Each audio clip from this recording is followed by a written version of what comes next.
Hey, howdy everybody. How's it going? What's up? Welcome back to my channel. This is not quite how I want it. That's fine. Today we have a Patreon album tier request from Ruben.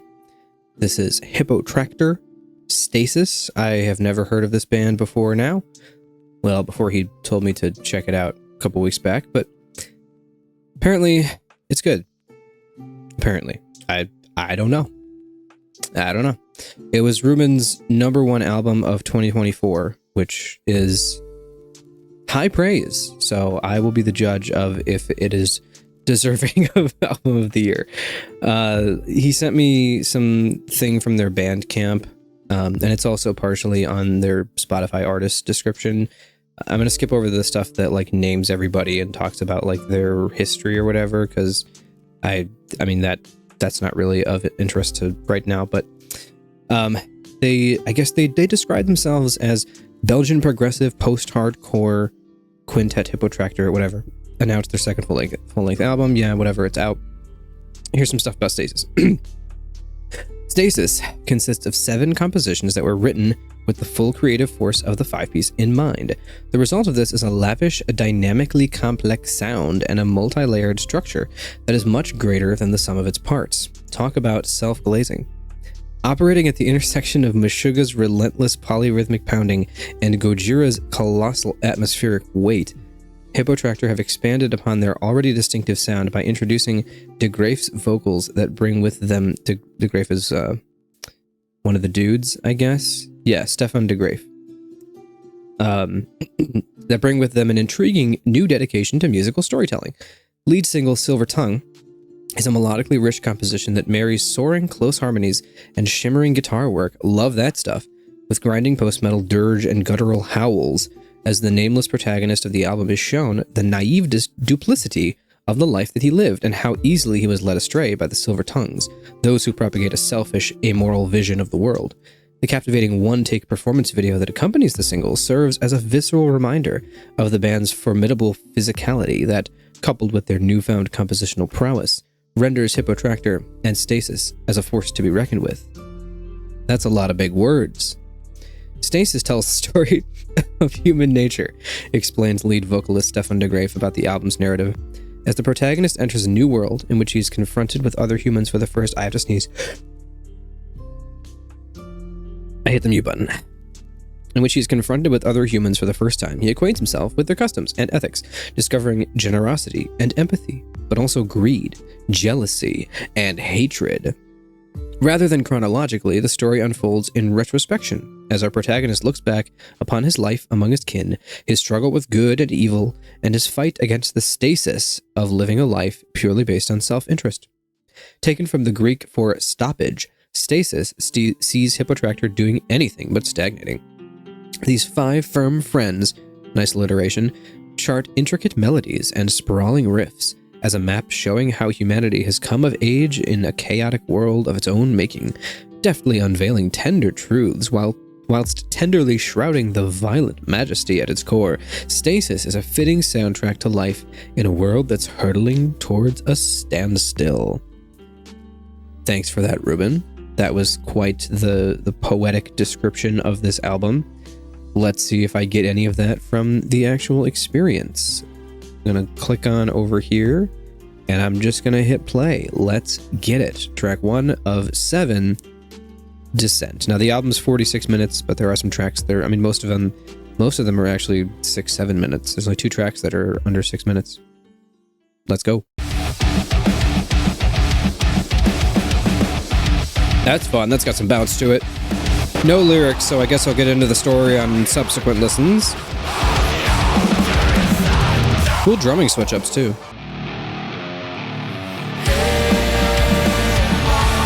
I like the tone of the guitars. Interesting. It's very unpredictable and all over the place. In a good way, though. This is something I can tell already is going to be a pretty rewarding second, third, fourth listen, because I'm going to start to catch on to the song structures and stuff. This is cool. I like this so far. Also, I should say, I know they have, or it says that they're Gojira influenced or something like that. I've never listened to a Gojira song. The only The only like exposure I have to anything Gojira related is people saying, this sounds like Gojira. I like this kind of chilling, calm down a bit middle section here.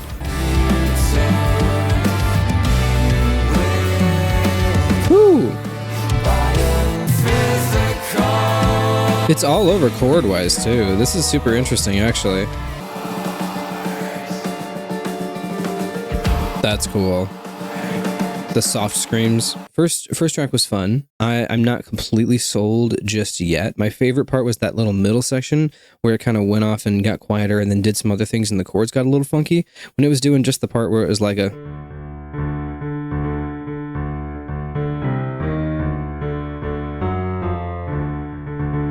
like that part in the beginning and then the ending section, I didn't like that as much. It was rhythmically interesting because the drums were going off and like that was holding my attention more than anything in the melodies of the chords. Also the vocals are fine. I think the melodies, at least so far, haven't been super memorable. So we'll see how that plays out throughout the album. It might just be a case of this is an intro track and we're kind of like we're building some of the feeling and the vibes and the hype, and so it might be something like that. But I'm on board. This is decent. Having a fun time. Let's keep it rolling. We got next up is Echoes, track 2 of 6.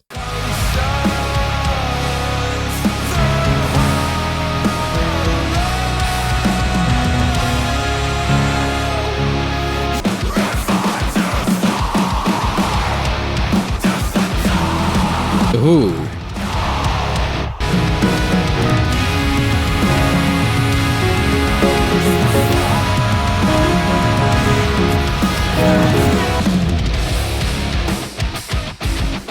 Ooh. It's getting a little genty. This section's fun. I'm still kind of feeling the same way I was after the first track, where like it's not bad music. I'm just not really vibing with it that much, at least on a first listen. There's a lot of intricacies and stuff going on in the background, like in the chords and the drums. The drums, I think, are the highlight for me so far. The vocals, I think, are just a little bit lacking in terms of the melody. Like, I think most of the melodies and stuff, they fit nicely within the chords. They're very, like, not that they're predictable, but they're very safe melodies. It's very, like, oh yeah, that note works there. And that note works there. It's never like, whoa, like, what is that? Where did that melody come from? Oh, that's cool. Like, something like that. And I know they're not trying to do that specifically. But those are the kinds of melodies and things that I like ones that will, like, stand out and really get stuck in your head. Like melodies off of, like, some of my favorite albums, you know, where is it? I'm looking at myself and it's mirrored. Fox and the Bird, or like the way Vola does melodies, where it's kind of ridiculously simple, but in such an interesting way, like that kind of stuff. Or like Sleep Token, or I don't know, other bands I've listened to recently. But here I'm just not feeling that. I'm feeling kind of that safe melody sort of thing. And me as a vocalist, I latch onto the melody the most. So when I'm hearing kinds of like safe, a little bit not so interesting melodies, it kind of pushes me towards some other things in the mix, and I'm hearing more of the drums, and I'm following and enjoying the drums more than I am anything in the guitars or melody right now, which is kind of not my favorite kind of music, but we'll see. Silver Tongue. I mean, I'm only 2 tracks in, but that is a third of the album, so let's keep going. I like the chord progression.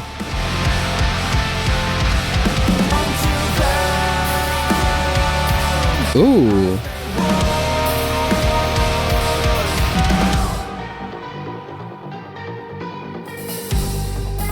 This is nice. This has kind of an eerie vibe to it. Ooh, I like this.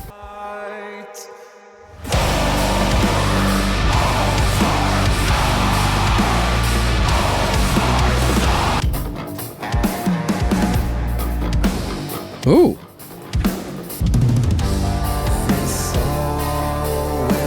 I really like the atmosphere in this song. You said the title. Ooh, slowing it down. Nice. Nice. Cool. All right, definitely my favorite song so far and the best of the first half of the album. I do still think I'm not really feeling this though. A lot of the riffs too are kind of, how do I describe it? I don't even know. Like, not that they're bad or they're boring. They kind of do sort of the Meshuggah thing where they repeat like dun dun dun dun dun dun dun dun, and you get like the bum bum bum bum bum bum bum bum bum bum, and you get the weird polyrhythm stuff going on. It's a lot of that kind of stuff. I don't find it as engaging as Meshuggah. I mean, it's my first listening. It's my first listen with this. And I felt kind of the same way about Catch 33 when I first heard it, which I need to hear more Meshuggah, by the way. But oh man, my shoulder's killing me. What in the world? But with Catch 33, like I could tell there was good stuff in those riffs, and it would just take time for me to really appreciate it. Here I can tell there's some interesting things, but it's more in the drums than in anything else. Like the rest of the instruments have some moments, but the only thing that's consistently interesting start to finish for like all of these tracks so far has been the drums, which is fun, but not the thing that I want to gravitate to most. And with Catch 33, that was probably like the biggest grower album for me on the channel. It went from like, what did it go from? Goes Hard to Masterpiece. Like it started and I was like, this goes hard, but it's kind of long. And now I'm like, I need to listen to, give me more Catch 33. I need Catch 33. Like I'm like addicted to it. But I mean, that album is insane. And I am going to get to more Meshuggah at some point soon eventually. But I only bring up Meshuggah because they brought up Meshuggah in their Bandcamp thing, saying that they take like Meshuggah. What was the wording of that? Something about Meshuggah and Gojira. Yeah, the intersection of Meshuggah's relentless polyrhythmic pounding. Yeah, that's what I said. And Gojira's colossal atmospheric weight. Two things that I praised. The polyrhythm, I mean, I just said the rhythms aren't as engaging as Meshuggah, but like the rhythm and stuff in the drums really, and the Gojira, like the atmosphere, which I assume is what they're talking about. I've never heard a Gojira track, but those things combined, I think, do sound good. But then it's everything else that I'm kind of like that doesn't really hook me. So like I'm kind of mixed on this, and I'm sort of in the middle. And I could really go either way. It depends on how the back half of this album goes.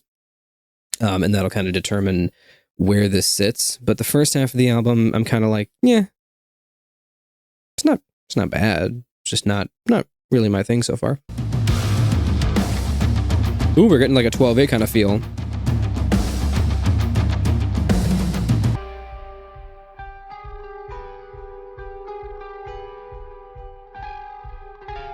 Okay, hang on. Sorry. Hang on. Hang on. That I don't often 1 second. I'm not Long Raccoon. I don't often get like big flashbacks and be like, "Oh, that sounds exactly like such and such." But that sounds exactly like the beginning of War music by Impending Doom. Listen to this.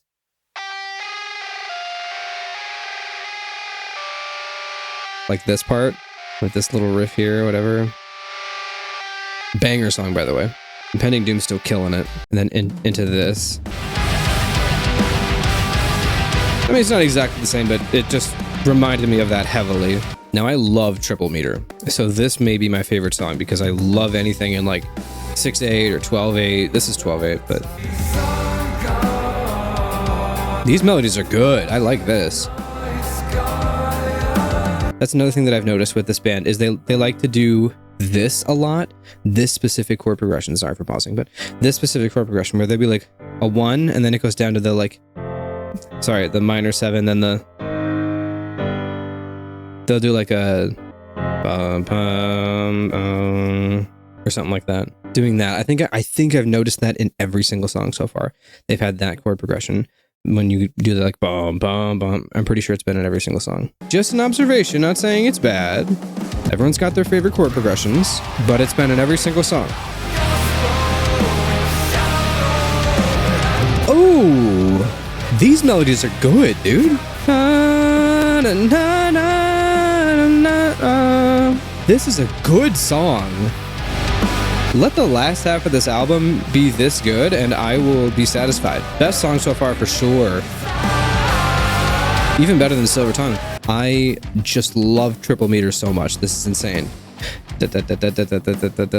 You can't. Well, you can, but it's really hard to write a song in something like 12/8 and make it sound bad to me. It's possible, but it's hard to. These melodies are great too. What were they doing in the first half of the album? This is great.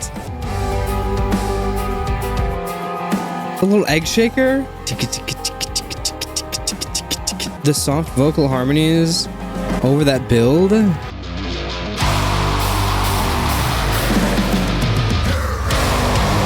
This is amazing. I love this album now. This riff is so much fun too. Big chorus vocals.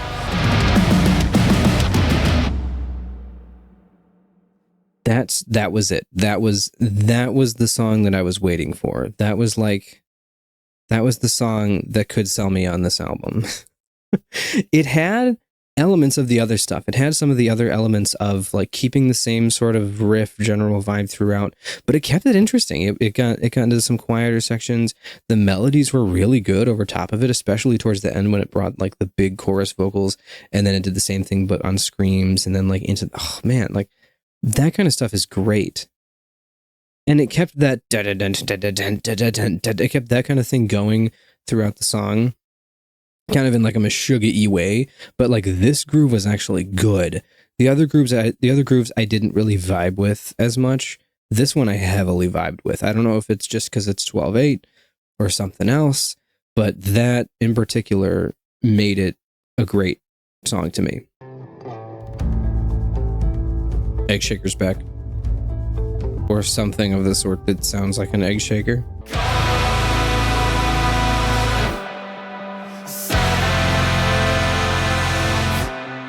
Interesting.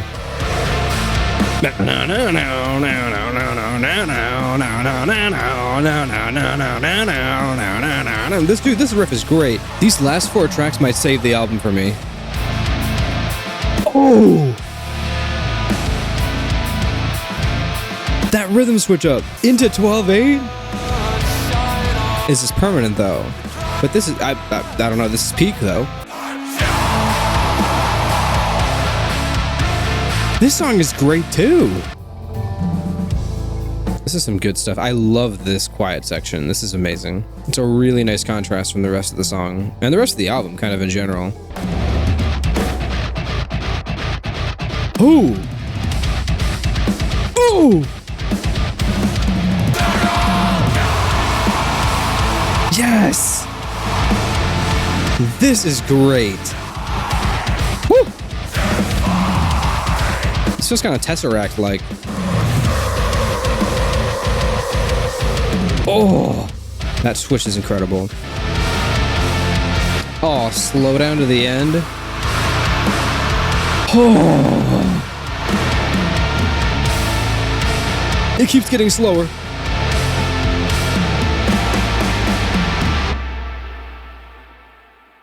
Wow.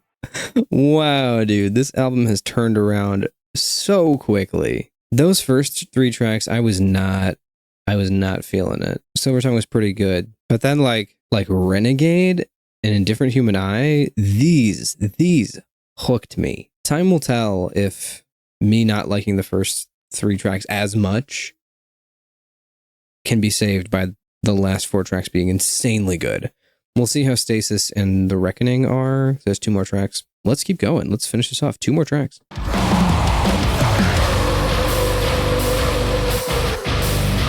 Woo! That atmosphere! Bold move putting your breakdown at the beginning of the song. I can respect it. Going into this section, this is crazy. Breakdown into a soft section in the first minute of the track. How is this last part of this album so good? That triplet drum part, I wish that came back. I love triplets. Melodies are okay. Some shoegazy chords, nice. This is turned into a jazz improv session.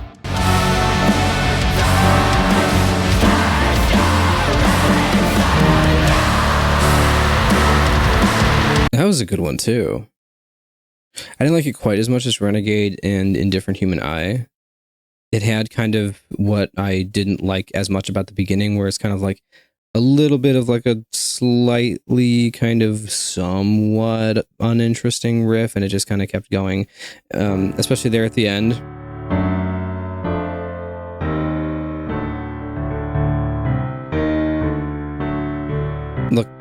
Look at that. There's that vibe again.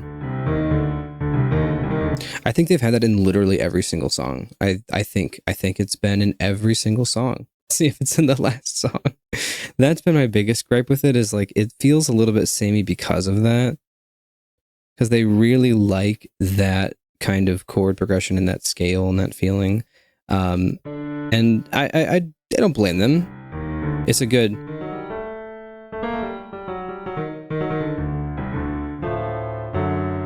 But it's fun because they're kind of switching between Phrygian and Phrygian dominant. Because like regular Phrygian is like just normal minor 1 with the flat 2.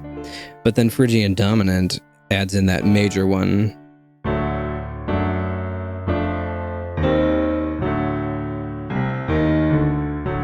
It's fun. It's fun. It's a good time. But I do think it kind of brings down the album a little bit. It gives it a sense of cohesion if they're going for like the concept-y album thing. And if that was done on purpose, I respect it. And I think it was. Kind of gives it like a feeling of like, oh, there's this kind of chord progression or key scale that we're using that kind of persists throughout. And I think that's cool. But I don't love it. But that's kind of where I'm at with this. All right, last track. Let's finish this. Ooh, cinematic drums. You know, this album art reminded me of something, and I couldn't remember what, and it just dawned on me. Edola. I think it's the architect that has like the weird like thing on the album cover. It reminds me of that a little bit, slightly, with the circle design. Yeah, it reminds me of this a little bit.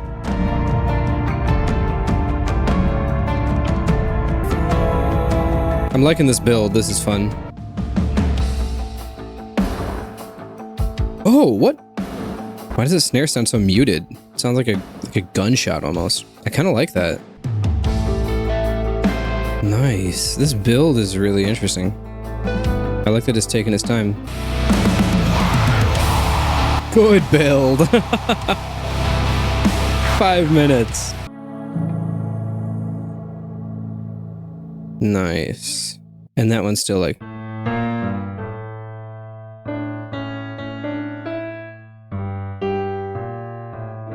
Yeah, it still had that kind of like...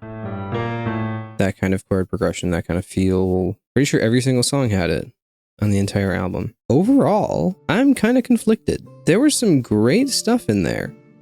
And there was also some stuff that I didn't really vibe with entirely. A lot of those songs had those kind of like sit in that pocket, in that groove, and just milk it for a while. And I didn't really like it in most tracks. Renegade and Indifferent Human Eye, I think, did it best. And I really liked the way it did like a build up in The Reckoning there at the end. The other ones, I think I didn't like them quite as much. That might be like I didn't like the groove as much, or I didn't like the way that it progressed throughout. But I think that and the samey kind of chord progression being used throughout, not all the time. There was a lot of really good chord stuff, but the main themes of the album were always using those same 3 chords, like the bum, bum, bum, bum, the 1, 7, flat 2, 1, like doing that throughout a good majority of it. And I think it was done intentionally. I think that was meant to be a motif throughout the whole album, but I think it was a little bit overdone and a little bit too saturated in this album for me. I would have liked it to appear as like little bits in parts of tracks. Instead, it was the highlight of most tracks. It was like, here's this chord progression again. And it just kind of bothered me a little bit. Silver Tongue through Indifferent Human Eye is the best part of this album. That 3-track run is really, really good. And then I'm just not the biggest fan of the first 2 tracks. And the last 2 tracks were pretty good still. They were not bad. I was not having a bad time with those last 2 tracks. I just think it wasn't quite as good as Silver Tongue, Renegade, and Different Human Eye. Silver Tongue, I was like, oh, this is pretty good. Renegade, I was like, oh, this is good. And Different Human Eye, I was like, oh, whoa, this is... And then Stasis and The Reckoning had some pretty good moments there. But I think the middle of this album is the best. The first half kind of... Yeah, I was a little bit kind of starting to zone out, and then they hooked me and they grabbed me back in, and it lasted through the end. I wasn't bored. I wasn't waiting for it to end or anything, and I think it still did a good job through the end, but I feel like it's lacking something to make it like really good, and I can't say what that is, but it's just lacking a little something. Another thing that I think was good in some parts and not so good in some other parts were the vocals. In the first few tracks, I was not really vibing with it. Not really any great melodies, I would say. Nothing that's super memorable. And then it gets to stuff like Renegade and A Different Human Eye. Again, like, you know, the best tracks in the album. And I was 100% on board. There was some really good stuff in there. Even Stasis and Reckoning had some good melodies in there towards the end. Like the last half of the album is still pretty solid. It was just that beginning that didn't hook me. And I think the beginning of an album should hook you. The beginning of an album should have some sort of, like, whether you build up to something or whatever.